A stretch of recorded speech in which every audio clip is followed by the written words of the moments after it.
Hello दोस्तों, मैं रमन कुमार स्वागत करता हूं आपका अपने इस नए वीडियो में। अतः आज हम इस वीडियो में पढ़ेंगे कक्षा 12 के एक बहुत ही इम्पोर्टेंट टॉपिक जिसका नाम है क्रिस्टल जालक एवं एकक कोष्टिका। दोस्तों, क्रिस्टल जालक को एवं एक एकक कोष्टिका को समझने से पहले सबसे पहले हम लोग पढ़ेंगे क्रिस्टल जालक। तो समझते हैं क्रिस्टल जालक। देखिए दोस्तों, यहाँ पर क्रिस्टल और जालक को यदि मैं अलग अलग समझाने की कोशिश करूँ तो क्रिस्टल का मतलब होता है कि अवयवी कणों की एक निश्चित व्यवस्था जिसमें निश्चित आकृति का निर्माण होता है। यानी कि जब अवयवी कण बहुत सारे आपस में मिलते हैं एक निश्चित व्यवस्था में और एक निश्चित ज्यामिति का निर्माण करते हैं, उसको बोलते हैं क्रिस्टल। यहाँ पर एक शब्द आया अवयवी। तो यहाँ पर जो अवयवी कण हैं वे आयन भी हो सकते हैं, परमाणु भी हो सकते हैं और अणु भी हो सकते हैं। तो दोस्तों, और जालक का मतलब होता है एक जाल। जालक का मतलब क्या होता है? एक जाल। तो दोस्तों, क्रिस्टल जालक को आइए एक बार ठीक तरह से पढ़ लेते हैं।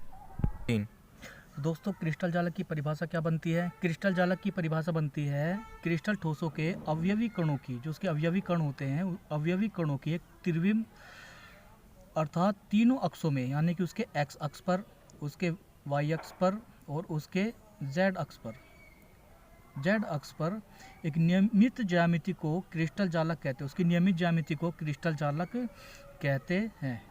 अर्थात आप समझने के लिए मैं एक दीवार का एग्जाम्पल दे रहा हूँ। आप लोग दीवार में देखते होंगे, अपने आसपास दीवारों में देखते होंगे कि छोटी छोटी ईंट लगी होती है, छोटी छोटी ईंट लगी होती है इस प्रकार से। ठीक है, यानी कि अगर मैं इस ईंट की बात करूं तो ये है हमारी एकक कोष्टिका। ये क्या है? हमारी एकक कोष्टिका। ये क्या है? हमारी एकक कोष्टिका। ठीक है, और जब हम इस ईंट को बना लगातार एक निश्चित क्रम में, एक निश्चित ज्यामिति में इसको सेट करते हैं तो हमारा क्या बनता है? हमारा बनता है क्रिस्टल जालक। तो हमारा बनता है दोस्तों, ये बिल्कुल इस प्रकार से नहीं है, ये एक 3D आकृति है। ये कैसी आकृति है? एक 3D आकृति, यानी कि इस बोर्ड के ऊपर और नीचे की तरफ क्या चढ़ी हुई है? परत चढ़ी हुई है। मैं एक कोष्टिका को बना कर दिखाता हूँ आप लोगों को। इस प्रकार से एक क्या है? 3D आकृति है। ठीक है, ये है हमारी एकक कोष्टिका, जिसको मैं बोल रहा था एक ईंट। और इसी ईंट को मिला करके, यानी कि इसी एकक कोष्टिका को बार बार रिपीट करके क्या बनता है? हमारा क्रिस्टल जालक। तो दोस्तों, आइए अब लोग एकक कोष्टिका को देखते हैं कि एकक कोष्टिका है क्या। एकक कोष्टिका, जिसको बोलते हैं यूनिट सेल। इसका दूसरा नाम इकाई कोष्टिका भी है। ठीक है, तो इसकी परिभाषा को देखते हैं। देखिए, इस दीवार के अंदर क्या हो रहा था? ये जो एक दीवार सी मैंने बनाई है, इस दीवार के अंदर क्या हो रहा था? इस एकक कोष्टिका को बार बार क्या किया जा रहा था? रिपीट किया जा रहा था। बार बार क्या किया जा रहा था? रिपीट किया जा रहा था। ये भी एकक कोष्टिका है, ये भी और ये भी और ये भी। ठीक है, तो इसकी परिभाषा बन जाएगी। इसकी परिभाषा को आइए देखते हैं एक तरीके से। तो दोस्तों, हम लोग इसी की पुनरावृत्ति करा रहे थे बार बार। ठीक है, तो बस यही एक पॉइंट पकड़ के हमें इसकी परिभाषा को याद रखना है और लिखना है। तो क्रिस्टल जालक का वह इकाई भाग, देखिए इसका ये इकाई भाग है। क्रिस्टल जालक का वह इकाई भाग जिसकी तीनों अक्षों पर, एक्स अक्ष पर, वाई अक्ष पर और जेड अक्ष पर, तीनों अक्षों पर पुनरावृत्ति कराने पर यानी कि बार बार रिपीट करने पर एक जालक का निर्माण होता है। यानी कि इस जालक का निर्माण होता है और इसी को क्या कहते हैं? एकक कोष्टिका कहते हैं। मैं फिर से यहाँ पे बना रहा हूँ एकक कोष्टिका का चित्र। ये है हमारी एकक कोष्टिका। तो दोस्तों, यहाँ पर आप लोग इसका एक स्क्रीनशॉट ले सकते हैं। दोस्तों, मुझे उम्मीद है आप लोग एकक कोष्टिका और क्रिस्टल जालक के बारे में पूरी तरह से समझ गए होंगे। तो आइए अब हम पढ़ते हैं एकक कोष्टिका के पैरामीटर। तो दोस्तों, ये हमारी है एकक कोष्टिका। ठीक है, इस लंबाई को यदि मैं यहाँ तक बढ़ाऊँ तो ये हो जाएगा एक्स अक्ष, ये हो जाएगा जेड अक्ष और ये हो जाएगा वाई अक्ष। ठीक है, इसकी बात करूँ तो इसको बोलते हैं कोर लंबाई।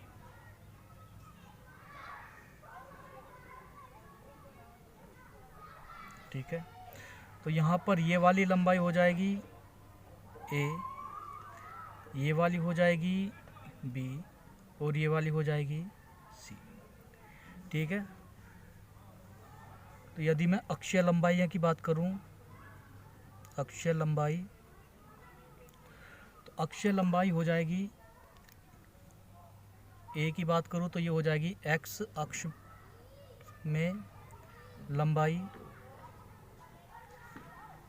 बी की बात करूं तो ये हो जाएगी वाई अक्ष में लंबाई, और सी की बात करूं तो जेड अक्ष में लंबाई। तो इस प्रकार 3 पैरामीटर ये हो गए हमारे 3 पैरामीटर। अब हमें यहाँ देने हैं कोण, तो 3 हो जाएंगे हमारे अक्षीय कोण। अक्षीय कोण की बात करूं, अक्षीय कोण की बात करूं तो ये वाला कोण ए और बी के बीच में, ये वाला कोण बी और सी के बीच में, ये वाला कोण ए और सी के बीच में। देखिए कोण को याद करने की मैं एक बेहतरीन सी आप लोगों को ट्रिक बताऊंगा। एक कोण याद करने की बेहतरीन सी ट्रिक बताऊंगा। ए के बी और सी, ए के साथ में लिखता हूँ अल्फ़ा, बी के साथ में लिखता हूँ बीटा और सी के साथ में लिखता हूँ गामा, ठीक है। तो दोस्तों देखिए ए और बी, तो अब पहला अक्षीय कोण हो गया हमारा ए व बी। ए व बी में कौन सा पार्ट मिसिंग है? ए व बी में पार्ट मिसिंग है सी। तो ए व बी के मध्य बनने वाला कौन सा कोण है? गामा, क्योंकि मैंने सी को किसके साथ रिलेट कर रखा है? गामा के साथ। तो ए व बी के मध्य कौन सा कोण बन जाएगा? गामा कोण। अब दूसरे अक्षय कोण की बात करूँ, दूसरा अक्षय कोण है बी और सी। दूसरा अक्षय कोण है हमारा बी और सी। देखिए बी और सी में क्या मिसिंग है? बी और सी में ए मिसिंग है। बी और सी में क्या मिसिंग है? बी और सी में ए मिसिंग है। तो ए के रिलेट कर रखा है मैंने अल्फा के साथ, तो बी और सी के साथ कौन सा कोण बन जाएगा? अल्फा कोण। तो ये हमारा वहाँ कोड हो गया अल्फा कोण, ठीक है। तीसरा अक्षय कोण होता है इसमें सी और ए का। तीसरा अक्षय कोण होगा हमारा सी का ए का। देखिए सी और ए में क्या मिसिंग है? सी और ए में मिसिंग है बी, और बी को किससे रिलेट कर रखा है मैंने? बी को कर रखा है बीटा से रिलेट, ठीक है। तो बी और सी के मध्य ए और सी के मध्य बनने वाला कोण हो जाएगा हमारा बीटा। तो यहाँ पर अक्षय कोण की बात करूँ तो 3 प्रकार के अक्षय कोण आ गए और 3 प्रकार की अक्षय लंबाई होगी। और टोटल पैरामीटर की बात करूँ तो टोटल पैरामीटर हो जाएंगे 3 + 3 = 6, ठीक है। तो दोस्तों आज का टॉपिक एकक कोष्ठिका, क्रिस्टल जालक और एकक कोष्ठिका के पैरामीटर। मैं उम्मीद करता हूँ आप लोग अच्छी तरह से समझ गए होंगे।